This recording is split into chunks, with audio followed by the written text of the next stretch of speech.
What has been one of the key highlight or some key learnings that you have had? It's quite difficult, Kostov, to summarize what has happened during the last 32 years in maybe a couple of minutes. But one thing is there that hard work pays always, supplemented by knowledge that you have to keep yourself updated. Even after 32 years, I have to keep myself updated in what is happening in the banking sphere. Not only our own bank, internationally also. So that is one part, that you have to be knowledgeable, you have to be up to date, and you have to be honest to your work. And hard work ultimately pays, that you scale up the organization. I think that is the takeaway from it, the 32 years. How could you actually manage this diversity in roles? So for nearly from 1992 till 2011, I was always in the field, where a certain part of 3 years was at Hong Kong also. I spent the initial years in different states and mostly in rural areas as well as Naxalite infested areas. Only those things what happened that they made me a tougher person. The person who couldn't take a decision, because on those days there were no communication channels like WhatsApp or emails. So it was you on the field who took the decision at that particular point of time, whether it was right or wrong. The only thing was that was advantage over there. The rural people still today are very simple. They're honest to the core. So that was how it was happening. Hong Kong, I went on the credit assignment based on my performance in various branches. I have been long stint of branch managership at various branches, including urban branches. And over there I was handling trade finance, syndication and local credit. So that was a learning experience in itself. Compounded with that, the 2008 global crisis happened. So I have very closely seen a crisis, a global crisis, how to manage it at a center like Hong Kong, the financial capital sort of, or the globally. And yes, once I came back to India, I stepped into the Executive Director's Secretariat at that point of time with no prior knowledge of having worked in an administrative office. It was a sea change. It was always learning, always being on the foot. High tension job, where you have to manage your family as well as the work. And gradually moving on to the CMD office, where actually there were no Sundays, no holidays. So out of 365 days, you are working on 360 days from morning 8 till night 8. Only thing that particular stint as a secretariat made me a person that how decisions are taken by the top executives. So today, till I can fall back on, if this situation came, how the MD, how the board will act on it. So my thought processes when I am doing my papers is that how my board will react to my papers. So that is the learning curve, and very few people get this type of learning curve. I have been lucky in that. But I would look at it that there is much greater opportunity for the youngsters these days, because there are many other fields coming up where they can always learn. So that is my take on the particular assignments that I had. How did you manage so many cultural diversities and different kind of people in one FGMO? I love that question, Kostov, when I come to it, because that is one of the postings which I enjoyed a lot. And that time it was called NBG East, when we had 10 states over there. And every state has various diverse cultures, different type of people, different work cultures for that matter. So and certainly I'm not from West Bengal, so it was again an outsider walking into a different territory. The only thing that I knew the language, that was one advantage. Compounded with that, there are certain typical issues in the major state of West Bengal, which I need not emphasize over here, or state over here. At every point of time, I was always banking on the faith of my officers, of my award staff, who had the ultimate trust of mine. I think I gave them the ultimate that if you are correct, if you have not done wrong, you will not be harmed. So that was loud and clear. You will be protected for your bona fide decisions. I think that, and if you have done something wrong, you will be punished, and that punishment will be instant. I think that crept in a culture of compliance into the entire 10 states. Sitting at Kolkata at 5 BTM Sharoni, controlling a branch in far northeast like Arunachal Pradesh, it is not an easy job.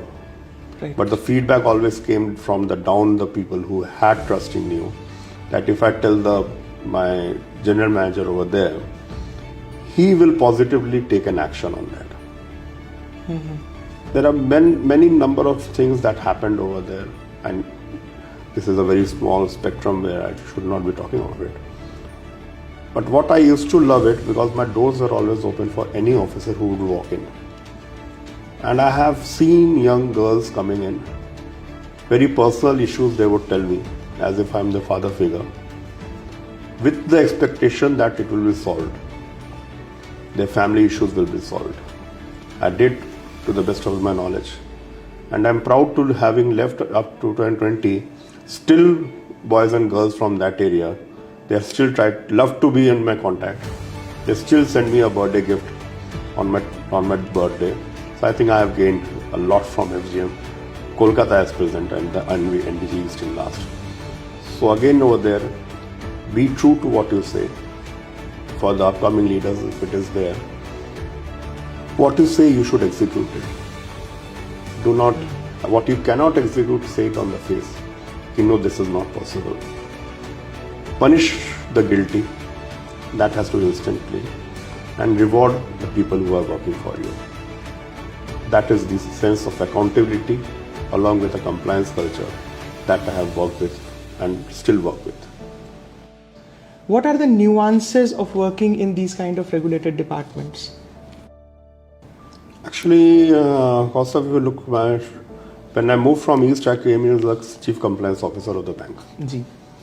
In a very difficult time of COVID times, when the regulations were offline, but the implementation had to be done online. The people were not in the office. So that was the toughest time when we were looking at the regulator was also trying to help the people. And over there, that particular assignment as the Chief Compliance Officer of the bank as such, including the overseas, it helped me to understand what is compliance culture. And from there I moved on to a small role as a CGM IT for 3 months. Not much to speak about there. Then this particular assignment with which I'm dealing over here. See what happens, anything and everything is at the end of the day, compliance culture. So if I'm talking about general operations department, it appears to be a general operations department, but anything happening in the bank other than IT and credit is happening through that department. So you have to keep the morale high of the people because the outputs are not visible. So I have regular interaction with my people.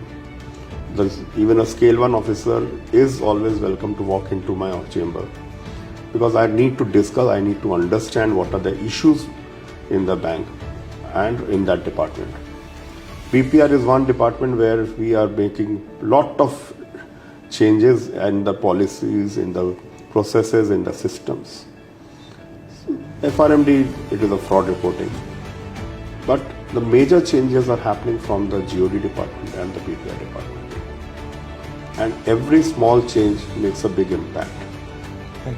2 decisions we have taken recently, like centralization of service branches, with which we will be closing down more than 30 service branches. I think that will be cost cutting.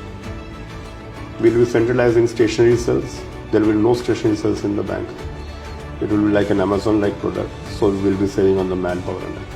So if you look at it, the department may not be very glamorous. When we talk of in the light of the starlight, it is not a very glamorous department, the stationery department. But all of a sudden it has become a cost-saving department. Right. So wherever you are, you can make a change. You should make a change. And that is only possible when you are looking at what is happening in the industry. Without knowing what is happening in the industry, you will not be able to do it. So my challenge is always there to be in line, in sync with the industry, to get to know what is happening in the industry, to meet the industry people who are coming, the startups anywhere. Everybody doesn't give something, but many points come out of there. So I think that is one of the greatest things that is happening. How important is the role of people skills when some junior or middle level management officer is looking forward to grow in the corporate ladder? It's a very difficult question if you ask me, really speaking. Ji. First of all, whoever is the leader, even a very junior officer is the leader of his branch, of his setup. Under him may be just one or two employees. So first is be empathetic towards your subordinates. Be respectful towards your top. That is the people skill that you require. And always think, if I had been into that person's shoes, how I would have done it at that moment. So if you do three things, whether it is a scale one or whether it is a chief manager or a AGM, sometimes we tend to forget and bring our positions into their place. First, be a human being. Think like a human being. You are a leader in your position. You will become a successful leader. Right. But humanity cannot get away. And I think accessibility should not be restricted. Have your ears to the ground. Listen to your subordinates. They have a lot to tell you. It is not that because I am a CGM I know everything. I am dependent on the feedbacks or the knowledge of the juniors. They come and tell me everything. Only thing that I am in a decision making position as a CGM. As an AGM, you are in a decision making process. The processes are there. So follow the processes. As far as the people skills are, empathy and being human is the most important part. Other than that, there is no other mantra. How do they handle the pressure of the corporate ladder to reach the position of your stature? So reaching the top entails a lot of pressures. Now, there are the aspiring people, the younger lot who really want to one day reach your position. How do they handle the pressure of the corporate ladder to reach the position of your stature? You have to be basically understanding one thing, that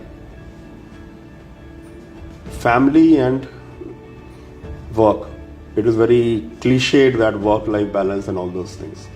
But I think our ancestors were doing it better than what we are doing today. Now, I'll give you a very live example. I was in the CMD office, high pressure job. You're always on the toes. So I was going to the mall with my wife. I had long promised something to her. I am getting into the parking and I get a call from the CMD that time that Abhijit, I'm reaching office in another half an hour. Can you be there? I cannot say her, so I am caught between two ladies, my wife and my CMD. And I have the choice because I have to keep my job. So I chose the CMD over my wife. So I rushed back, dropped my wife. She was very angry. But the only way out of it I found out that my wife loves to see movies. So first day, last show, at night 11 o'clock, book a ticket, 2 tickets. I go off to sleep, she sees the movie. I drive her back to the home. So that is work-life balance for her. So that is not a very ideal way of doing it. But that is how you have to balance it. As you go up, the pressures will be there.